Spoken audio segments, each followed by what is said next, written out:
ကိုရင်ဒီမှာလာအော်ပဲရိုက်တယ်ဒီမှာလာအော်လိုက်ဒီမှာရိုက်တယ်သရမပါကီချမ်းမြေစာပင်တိုင်းမှာဘာသာတော်ရှင်သူများများကျွမ်းလူကံကြွတော်ပါပြီခင်ဗျာ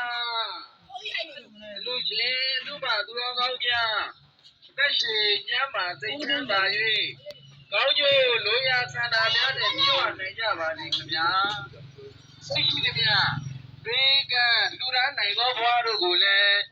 ရရှိပိုင်ဆိုင်နိုင်ကြပါစေခင်ဗျာဓမ္မသာဂီချမ်းမြေသာသိနိုင်မှာ